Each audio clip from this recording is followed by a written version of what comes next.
Salam sejahtera, sahabat EKPS TV terkasih. Sebelum kita merenungkan firman Tuhan, mari kita berdoa. Ya Tuhan, kami bersyukur karena kasih-Mu menyertai kami. Bahkan di saat kami memasuki banyak kehidupan, kasih-Mu menyertai kami. Bukalah hati dan pikiran kami untuk firman-Mu pada hari ini. Demikian kami berdoa. Amin. Saudara-saudara yang akan menjadi sumber firman Tuhan untuk kita pada hari ini ialah dari Zakaria 8 ayat 16. Saya akan membacakan untuk kita. Demikian tertulis, saudara-saudara. Inilah hal-hal yang harus kamu lakukan. Berkatalah benar seorang kepada yang lain dan laksanakanlah hukum yang benar yang mendatangkan damai di pintu-pintu gerbangmu. Saudara-saudara, perkataan ini diucapkan melalui Nabi Zakaria saat Israel akan membangun kembali Bait Allah dan Yerusalem. Kita tahu, saudara-saudara, Nebukadnezar menghancurkan Bait Allah dan Yerusalem dan membuang orang Israel ke Babylon. Lalu atas kekalahan Nebukadnezar dari kekuatan Persia, dari Sirus, maka ada kebijakan baru, orang Israel boleh pulang kembali ke negerinya. Dan saudara-saudara, ketika mereka di pembuangan, kalau kita baca dalam Mazmur 137, terasa sekali keinginan untuk pulang itu. Dalam Mazmur 137 ayat 5 misalnya, mereka bernyanyi, jika aku melupakan engkau, oh Yerusalem, biarlah kering tangan kananku. Biarlah lidahku melekat pada langit-langitku jika aku tidak mengingat engkau, oh Yerusalem. Jadi betapa rindu, betapa pentingnya Yerusalem, dan mereka sekarang bersyukur bisa kembali dan membangun ulang kota dan gerbangnya dan tentu saja Bait Allah. Namun kepada mereka Tuhan mengingatkan melalui nabinya agar apa? Agar kalau kau membangun lagi, bukan sekadar batunya atau besi-besinya yang kau siapkan, tetapi kiranya, katanya, di gerbang itu ada shalom. Sebab orang berkata dengan benar dan hukum juga dengan benar dilaksanakan.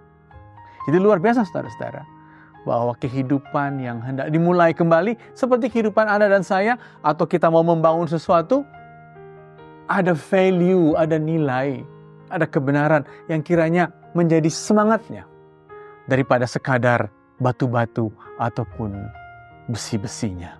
Dan itu dikatakan kebenaran, firman, tapi juga dikatakan hukum yang benar, dan di gerbangnya ada shalom. Saudara, kalau kita misalnya ke gerbang Simalungun atau Pematang Siantar, ada perkataan, Habonaron Dobona, ini kota, ini kabupaten tentang keadilan yang menjadi sumbernya. Atau kalau saudara misalnya sempat ke kota Geneva di Swiss, maka di dinding awal kota itu ditulis Cité de la Refuge, kota para pengungsi.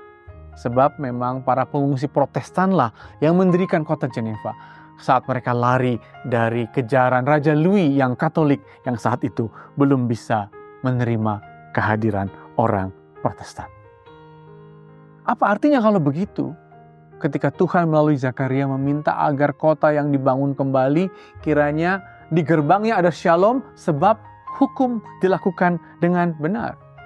Salah satu maksudnya adalah kiranya hukum yang benar itu bisa secara universal dihidupi dan orang-orang yang datang juga merasa cocok, merasa dekat dengan hukum dan kebenaran itu.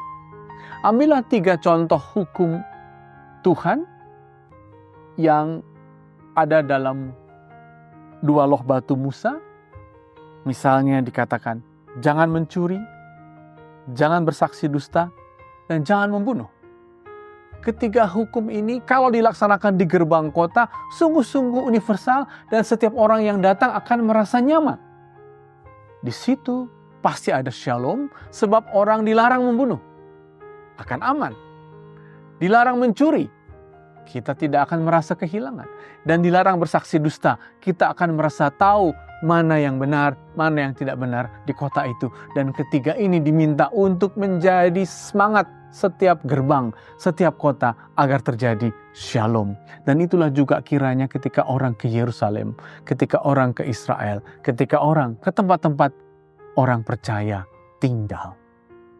Namun ada satu lagi saudara-saudara yang penting.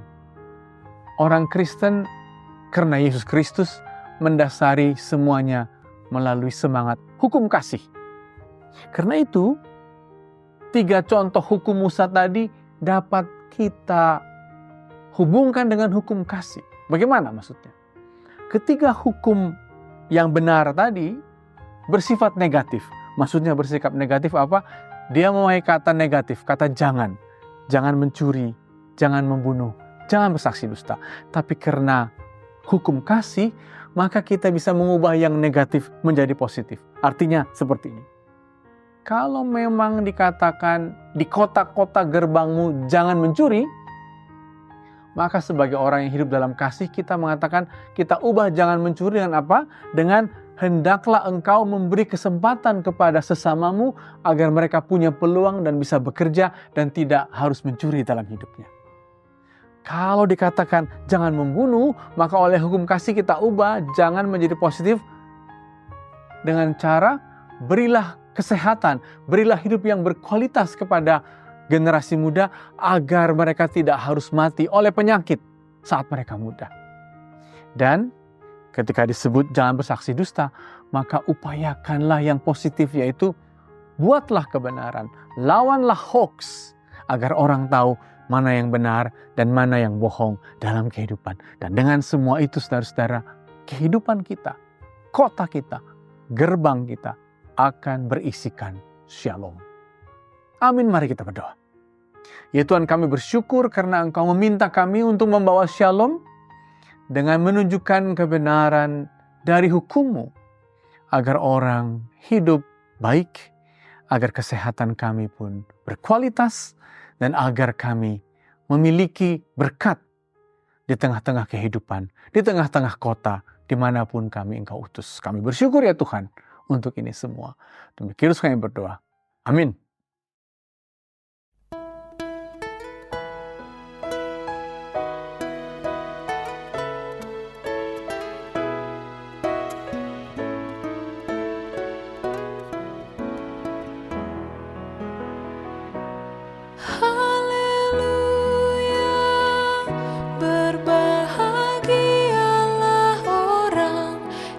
Hatinya takut akan Tuhan.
bertanya. GKPS TV.